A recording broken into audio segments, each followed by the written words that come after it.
We're live, everybody. Today, we're going to be talking about toxic to terrific, the school culture that keeps teachers happily ever after. Do you have a consistently high rate of teacher turnover? I'm not talking about one or two or maybe three teachers. I'm saying consistently high rate of teacher turnovers. And what's your excuse? In some schools, they don't even expect teachers to stay.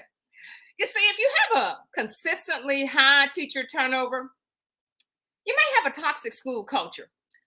When teachers frequently leave the school, it suggests that, maybe they are dissatisfied with their working conditions, their relationships with colleagues, or the overall atmosphere within the school. And if you are a new or returning principal, I know this makes you feel discouraged and because everybody's looking at you. So on today's show, I'm going to show you 4 things you can do to make sure that culture is not one of the reasons that your teachers are leaving.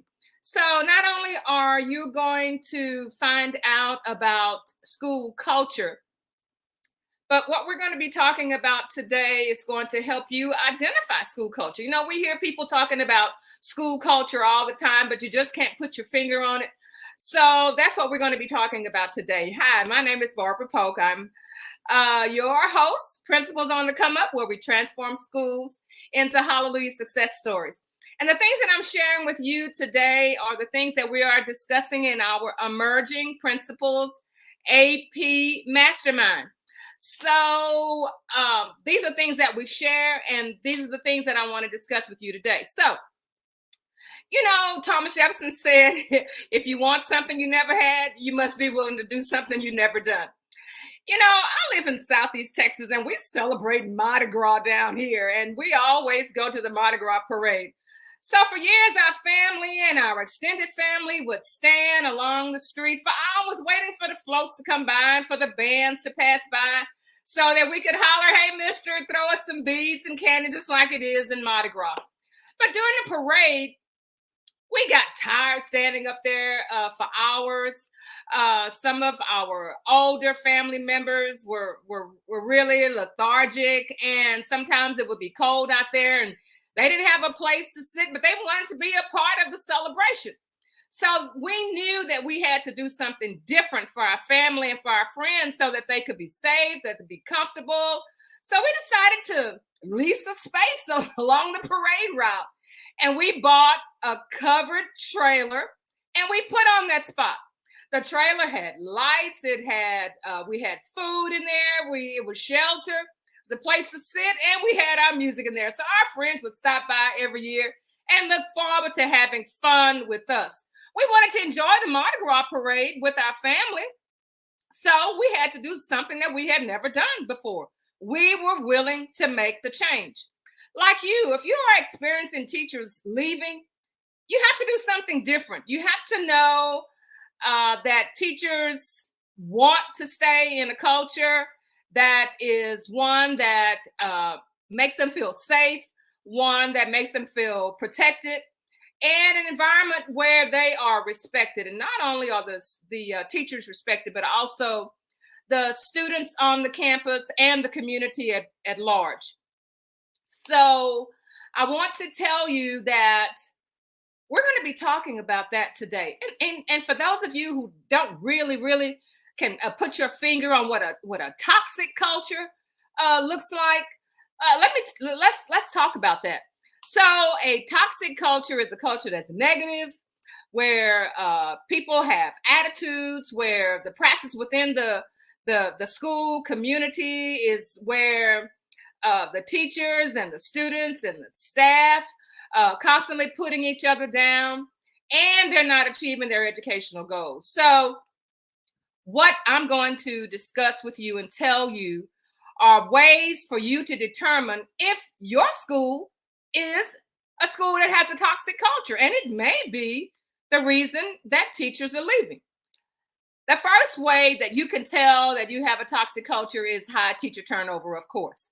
So if you are frequently having a high teacher turnover, that means that for the most part, that teachers are dissatisfied with their working conditions. They may feel as though they have excessive workload. They may feel that the environment is hostile.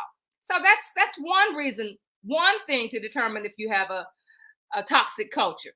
The second is that you have a lack of trust and collaboration. I mean, and that could come from you as the principal. It just may be obvious that you do not trust people on your campus, and you hold everything close to your chest, and it's noticeable. It's noticeable not only within your inner circle, but it's noticeable among other administrators, especially your assistant principal, who feels like they're on the outside and you don't let them in.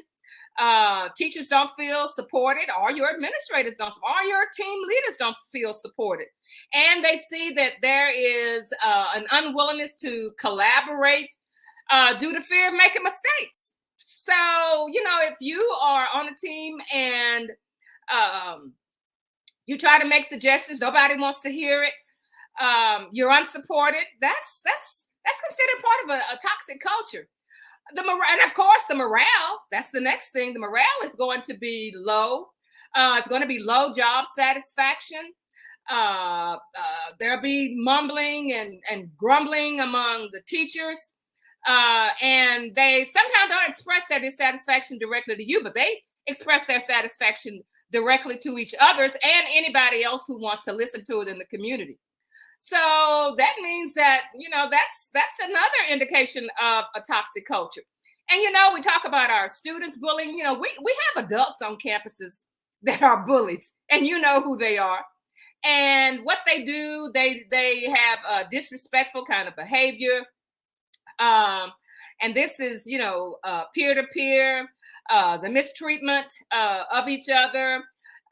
They don't pay attention to the emotional well-being of individuals on the campus. So, toxic culture. And of course, with the toxic culture, we don't want to change. A toxic culture is very resistant to change or any kind of innovation that you may come up with. So, as a new or returning principal, you may be hitting this wall. You can't identify it. So, I'm identifying it for you today.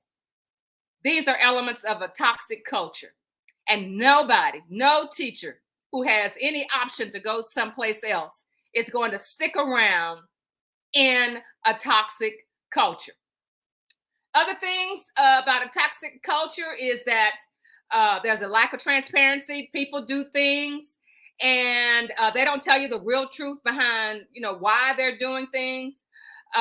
There's an atmosphere of people blaming each other. Rather than trying to solve the problem. There's not a consistent enforcement of policy. You treat one teacher one way, you treat another teacher another way. So, there's stress, and people, they don't want to work under those conditions. And that's passed on within the community. So, before I go and I tell you your 4 things how you can improve your toxic culture, I really, really, really appreciate if you would go to YouTube and if you would subscribe to my page, it's Barbara Ray Polk, and give it a thumbs up. I would certainly appreciate that. You're so good to spend your time to listen to the things that I have to say, and hopefully you're sharing it with others, because the purpose of me coming on is to specifically address our new and our returning principals, to offer them the kind of support that they need, and also to let you know what is happening within our emerging principals and AP mastermind, because these are the things that happen among us. So let's go and talk about what you can do so that you do not have a toxic culture, so that you can share a positive culture. The first thing, and it just seems so obvious, is that you as the leader, you have to be committed to change. You're going to play a crucial role. It's going to be some transformation. You're going to have to change. You're going to have to set some examples. You're going to have to show that you have a genuine desire to create a healthy and an inclusive environment. You should be able to communicate your vision, and not just do it by yourself, but be able to let others know what the vision is. And something as simple as you want 100% of your sixth graders should be reading at level for your testing. For some that may seem impossible, but that's your vision, and everybody has to know that. This will help to change your culture. The next thing is trust building. Now, I have to say, a lot of teachers do not trust each other. And you, as the principal, there's some people that you don't trust on campus. And it could be a lot of people you don't trust on campus. And it's obvious that people know that. And in order for you to have a shared culture, a positive culture, you're going to have to resist that. You have to really work hard. You cannot be the principal who is at central office at the principal's meeting, and you're constantly jumping up and down, going outside, answering telephone calls that your campus is calling you because they can't make a decision, because they know that you don't trust them to make a decision. And if they make a bad decision, then they don't want to be ostracized. You have to do some trust building. And you're going to have to, the next thing, you're going to have to celebrate success. And I'm not talking about no woo-woo, rah-rah success.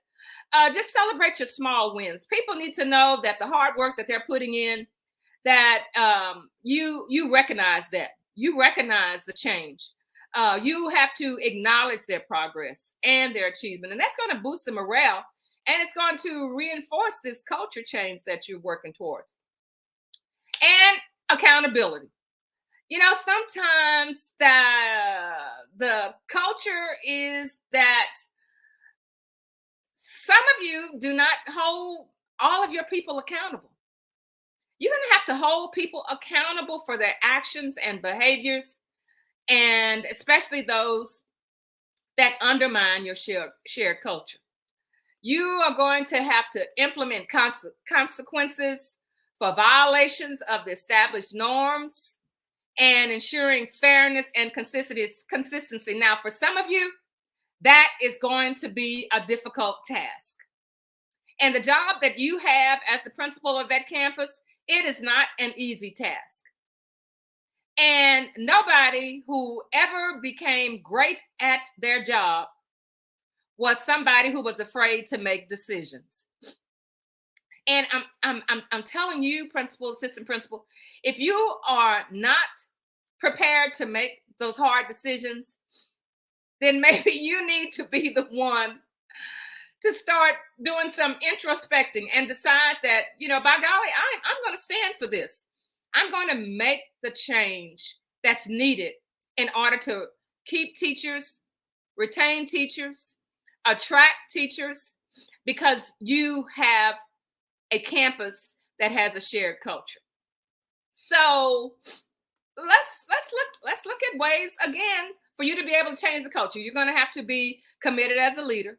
You're going to have to trust the people on your campus. You're going to have to celebrate their success, and you're going to have some accountability. So this is what we do in our emerging principals and AP mastermind. As principals, we are in a position where we don't have anybody who we can just kind of, go to and say, this is the problem that we're having. And it may not be somebody that you feel trusting with, who is within your school district. Because a lot of us are in our smaller school districts, and you don't know who you're talking to. It may be misconstrued about, what you say or how you feel. So it means that, in our group, we have diverse people. We have peer support and accountability. People see things differently. Sometimes you can be so close to the issue until you really can't see, that old saying, you can't see the forest for the trees. And we need to have confidence as principals. And in our mastermind, that's where we're building our confidence.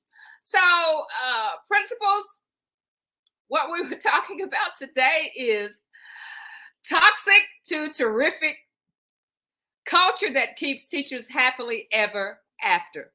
And that's what we want. We not only want it for ourselves, but especially we want it for our teachers, our students, and our community. So think about it. Are your teachers leaving simply because you just expect them to leave? Oh yeah, everybody that comes over here, they don't stay anyway. That principal is so terrible, and nobody's saying anything about it. I feel you. I feel you. But there is a way. There is a way out, especially if you are a new or returning principal. So if you want to be a part of our emerging principal and assistant principal cohort, you can just click on that link. Also, I mean, we have a free 10-page handbook. And you can, if you are a member of Principals on the Come Up, you can invite others to join it. All you do is just hit that little plus sign, that green plus sign. Or if you're not, then you can join Principals on the Come Up. We are Principals on the Come Up, where we transform schools into hallelujah success stories. We'll see you next time.